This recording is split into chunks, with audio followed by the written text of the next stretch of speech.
Pasukin na natin. Ready na ba siya, Eric? Si Dr. Julius Leaño Jr., ang aking kaibigan for the long time. Hindi pa siya direktor, ngayon direktor na po ng Philippine Textile Research Institute ng Department of Science and Technology o DST. Magandang araw po, Sir Julius. Naimbag na bigat kada kayo aming apo, naimbag na bigat. Magandang umaga, Tita Bel. Yes, ayan talagang sinalubong kayo ng aming audio engineer na si Eric Erbite ng masigabong palakpakan. Kamusta na po kayo, Doc Julius? Umihinga pa. Maraming nangyayari, Tita Bel. Sa dami ng kaganapan. No? Ang dami. Sir, ang dami yung kaganapan sa PTRI, ha? Congratulations po, kasi mula nang kayo umupo, nag-slim na po kayo. Lalong gumapings. Congratulations din po sa inyong programa at napakadaming awards na kaliwat kanan po. Congratulations. Nakikita niyo po ito, yun, no? Nakikita, kitang-kita nga. Flex na flex. Flex na flex, ha? Tsaka ito pong aming certificate of recognition. Diba, Sir Julius? Congratulations. Ayan, thank you po talaga sa nagkaloob. Philippine Finest Business Awards and Outstanding Achievers po 2023 na inorganisa po ito ng La Visual Corporation at Serviso. Maraming salamat po muli. Ayan, ito po yung sa Radyo Agila. Wow.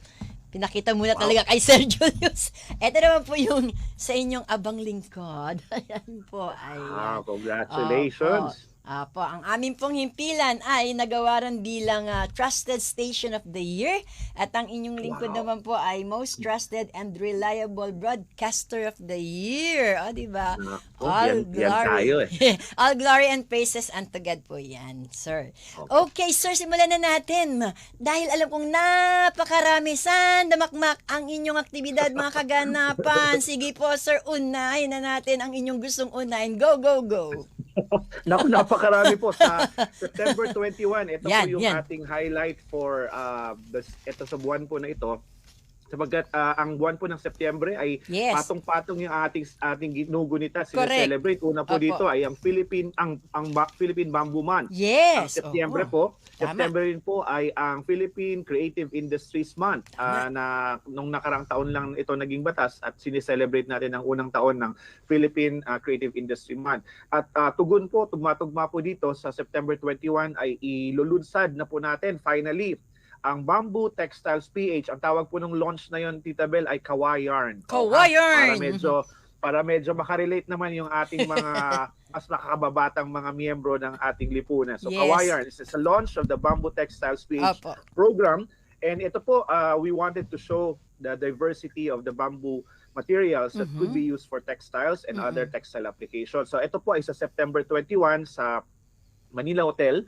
At ito po ay dadaluhan ng ating mga stakeholders sa bamboo industry, particular na po yung sa may mga interes na gumamit ng kawayan para po sa paggawa ng tela.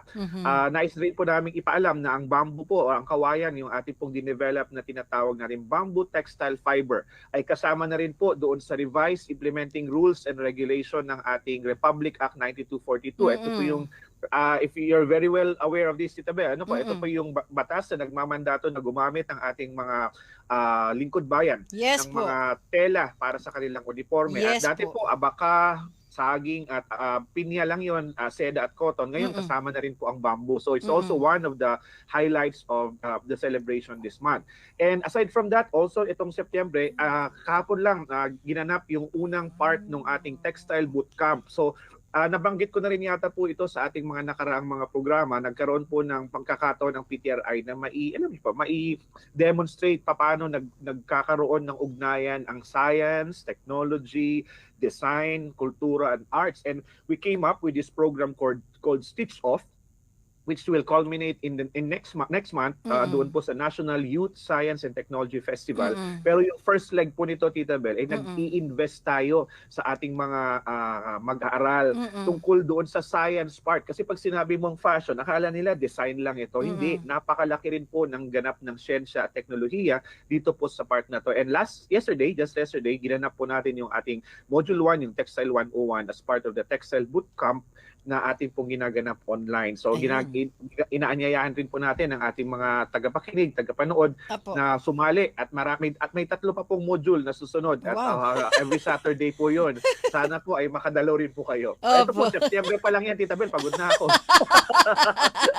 September pa lang yan, ha? Sir, wala pa tayo sa kalahatian ng September pero punong-puno na kayo, ha? Sige po, go lang. Go lang. Sige, sir. Okay po. Pagkatapos po, ito po yung sa, diinan ko lang ng konti yung Bamboo Textiles program sapagkat ginagawa natin po nito, nilolocate natin yung ating mga innovation hub across the Philippines. Ano po, para hindi naman lang isang location dahil ang kawayan naman po kahit saan yan tumutubo. At may mga location po tayo na iba-iba, di ba? Tita Bel, ang kanilang mga tumutubong kawayan. So yung una po na nilunsad natin, I think your program was also part of that when we launched our first hub in Naguilian, La Union. Ano po? Napakaganda pong kwento sapagkat sa maiksing panahon na yon, yung ating mga farmers and collaborators on the ground, abay, medyo maganda-ganda na rin po ang kinita mula po sa bamboo textile fibers na ito. At ang mas magandang part nun, it is very heartwarming, is nagamit po nila yung kinita nila ito, hindi para yumaman, hindi para mag-tour or hindi para gumain ng masasarap, kundi binili po nila ito ng mga gamit pang eskwela at ng mga gamot na gagamitin sa kanilang komunidad at sa kanilang kooperatiba. So napakagandang kwento po paano itong ating napakasimpleng intervention sa bamboo ay nagkakaroon ng napakabilis na transformation on the ground. And we want to have this all across the Philippines as part of this this chain of events. Also in September, baka malimutan ko, magtampo yung ating mga regional offices. Last time po, the other week, we were in Dipolog. Para po sa Regional Science and Technology Week sa Dipolog for Region 9. And then next week I'll be going to Sultan Kudarat in Region 12. Pupunta po ba kayo? Kikita ba tayo doon? Nakita kami ni Director Sammy Malawan kanina, and in fact po, kinukwento niya na ang tungkol po sa bamboo textile. Napaka po niya, yung very proud po siya dahil magtutungo daw kayo. Sabi ko nga po, ay nako sir, mamaya po sa 11 o'clock, guess ko po siya. Talaga ba? Okay, excited ako to meet him. Sabi niya ganyan eh. Yeah, so shout out po sa ating mga kababayan sa Sultan Kudarat at sa buong Region 12. Dadalaw din po ang PTRI at ang buong, of course, the whole DOST family will be in support to our regional office in Region 12 as they hold the Regional Science and Technology Week in Sultan Kudarat. And we are very happy to support them as well. There will be a fashion event. Yes po, binanggit niya yan. Po. Binanggit niya sir, at ang sabi niya nga, baka ito yung first time niya na talagang makakapanood ng fashion event. Tapos yung mga gagamiting materyales from bamboo. So excited po talaga si Director Malawan kanina. At ang hindi niya alam, Tita Bel, isa siya sa mga lalakad. Pero hindi namin sinasabi sa kanya para magulat ang ating director. Sir, mabibigla. Hindi niya sinabi yun eh. Hindi alam eh. Pagkakaisaan natin, palalakarin nga natin si Regional Director Sammy Malawan sa Region 12. And pagkatapos po ng Region 12 na to, next week, the week after naman po is Region 4 at saka Dumaguete. So ay pupuntahan ko rin po iyon sa Los Baños po ang Region 4A.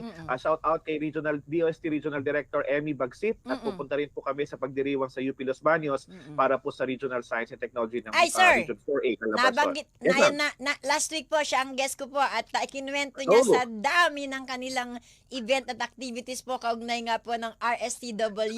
Dami din, sir.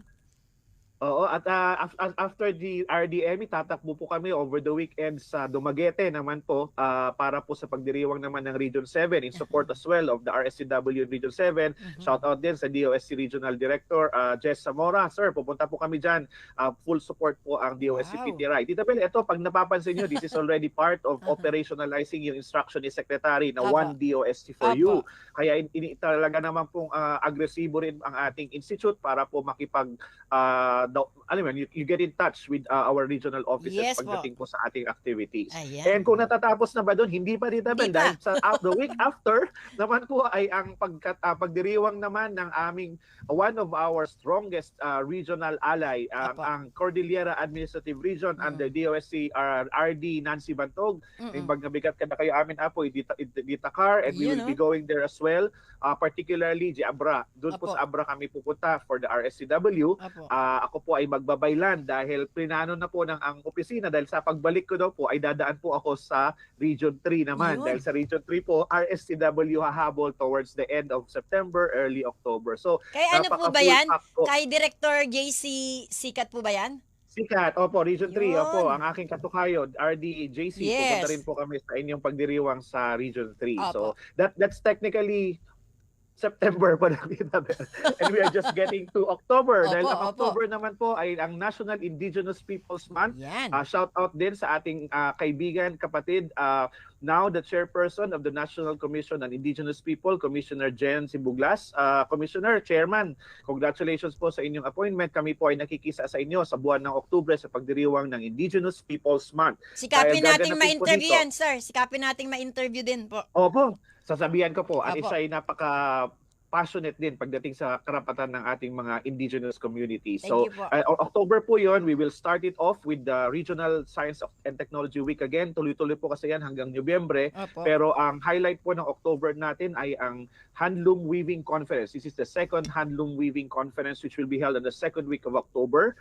At ito po ay kasabay din po ng National Arts and Trade Fair doon po naman sa Mega Mall, at ang PTRI po ay may napakalaking booth din na pinagkaloob ng Department of Trade and Industry at ng opisina ni Senadora Loren Legarda para po maitampok ang ating mga teknolohiya sa buwan ng Oktubre. Ngayon, ang Philippine Handloom Weaving Conference po ay magsisimula sa Maynila, pero ang kanya pong culmination, Tita Bel, I will be in Bohol as part of the celebration of the ASEAN Committee on Science and Technology and Innovation meeting na pangungunahan naman po ng ating Undersecretary Lea Buendia. Ito po ay part ng celebration din po doon sa Bohol, at napakagandang pagkakataon po na maipakita rin natin ang ating mga hinabing tela sa ating mga kapitbahay at mga kapatid sa ASEAN. So, Oktubre po yun. And October, towards the end of October po, dun po ang highlight nung sinabi ko kaninang Stitch Off. That's the National Youth Science and Technology Festival. Dito po gaganapin yung competition nitong ating mga bata.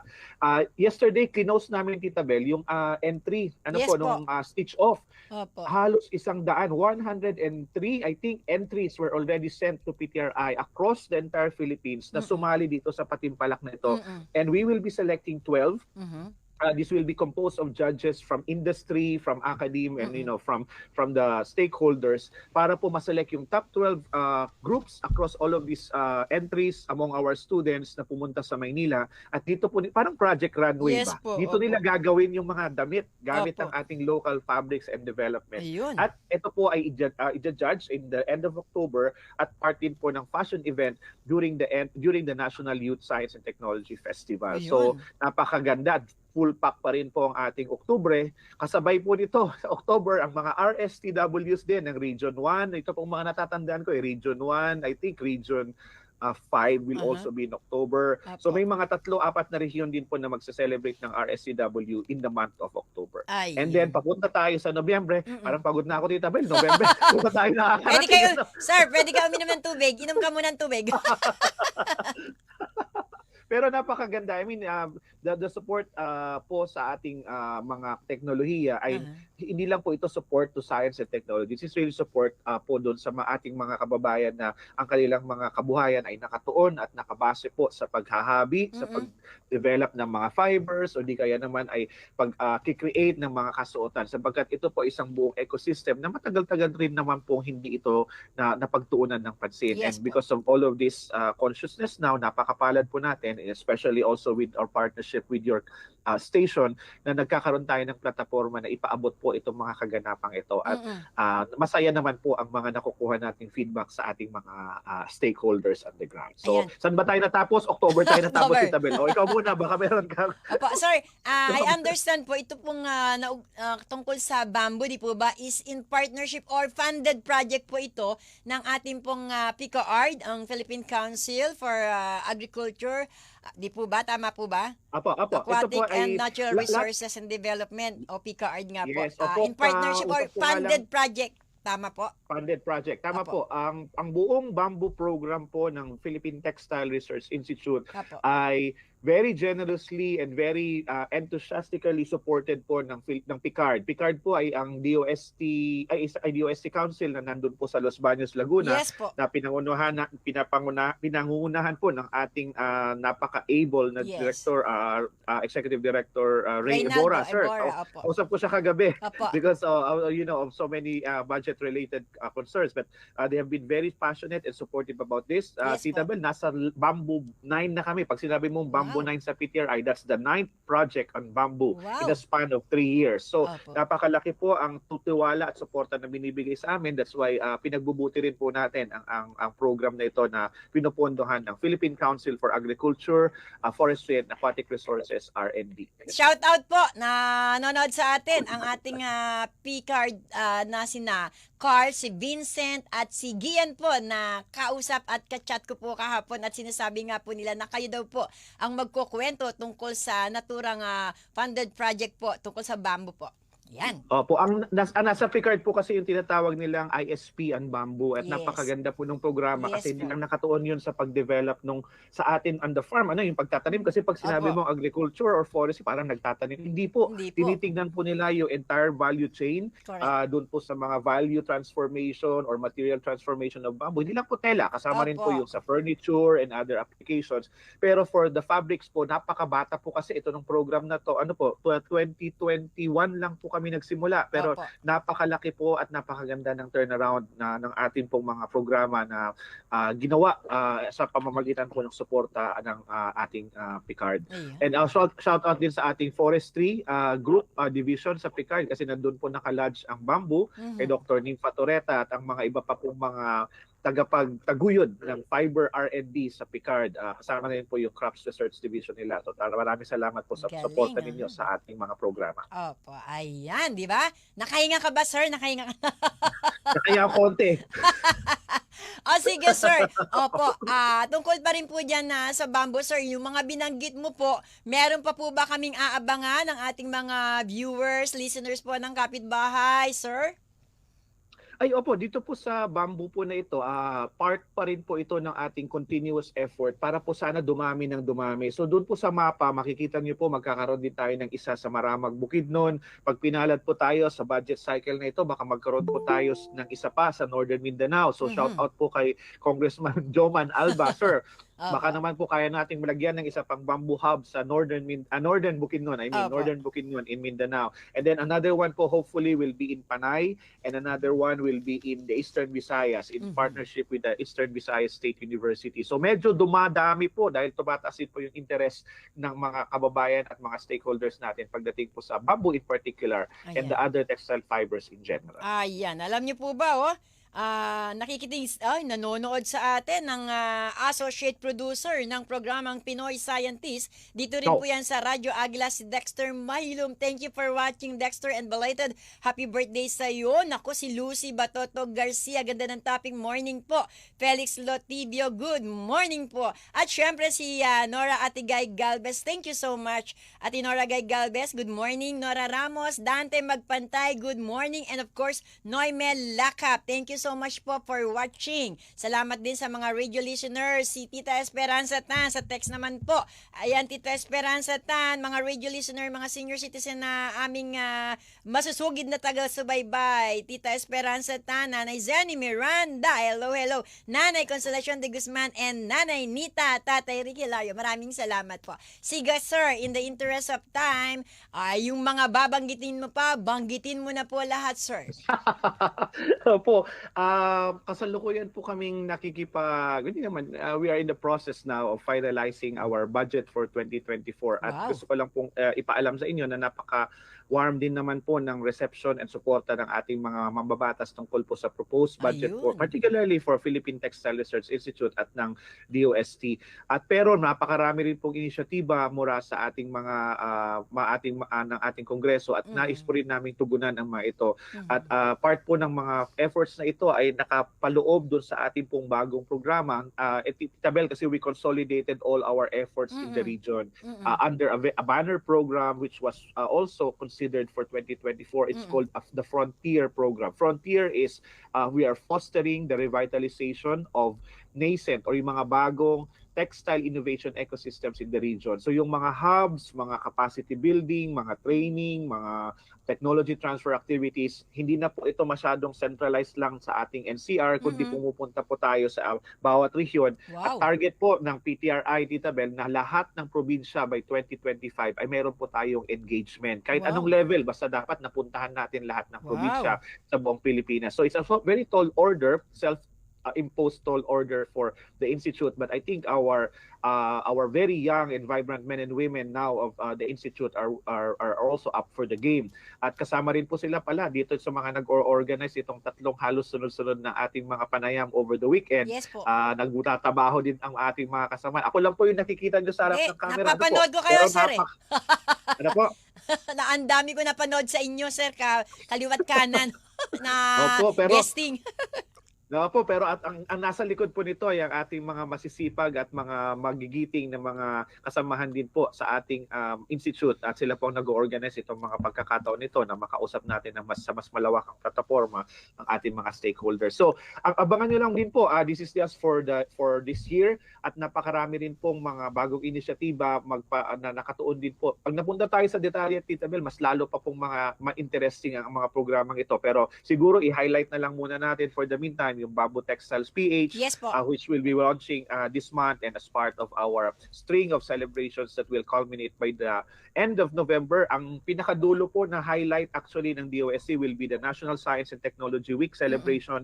For the first time, it will move out from NCR. It will be held in Iloilo City to be hosted by Region 6. So doon naman po yung highlight, and that will be by the end of November. So marami pa po akong kwento ng November, Tita Bel, and I hope we'll still have the platform in your program para po ipaubos natin ito. Meron pa tayong isang programa kung saan pwede nyo ilahad-lahat po yan, yung kapitbahay program natin. Every Wednesday po yon from 10 to 12 po yon. So may slot din kayo dun, sir. Okay, baka may nais kayo. Sir, baka may nais kayong i-shout out. Nasa iyo rin ng pagkakataon. Pero bago yan, sabi ni Jetro Jaffet from Western Visayas, good morning po, Miss Bell and Dr. Julius. More power po sa DOST PTRI from Bohol.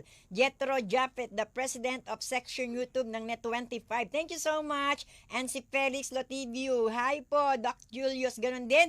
Si Ozilla Batungar Kaina. Ayan. Okay lang yan. Kahit late ka nag-tune in, nariyan ka pa rin, Ozilla. Ayan. Diba? Opo.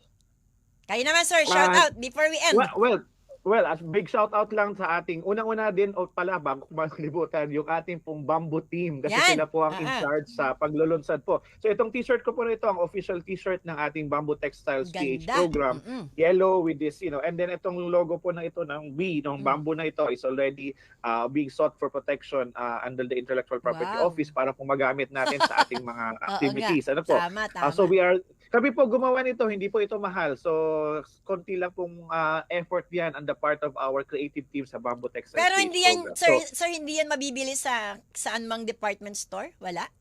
Hindi naman po, pero you can ask. Baka sa iyo, Tita Bel, we will send one para gamitin mo rin sa iyong mga programa as part of your Bamboo Textiles promotion. Thank you po. Pag nakita nyo na po ito, alam nyo, it's with the DOST. So sa amin po, siguro po, Tita Bel, more than anything, magpapasalamat na lang po kami siguro sa napakalaking suporta ng media, ng ating mga kababayan sa pagsubaybay. At nararamdaman po namin bilang mga mananaliksik, mga siyentista, na pinapakinggan na rin naman po kami sa awa ng Diyos sa mga panahong ito. Ano po? So hindi na lang po yung ating mga pag-asa at pag-Feebox specialist at sa TV. Ano po?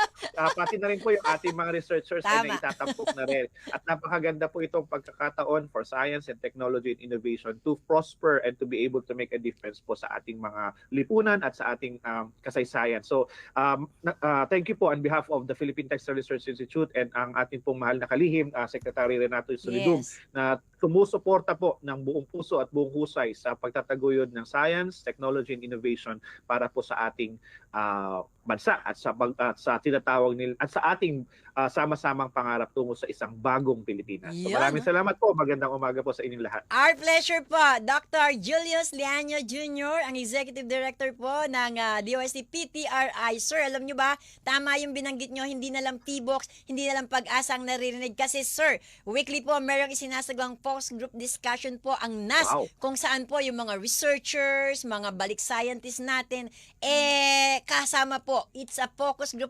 discussion.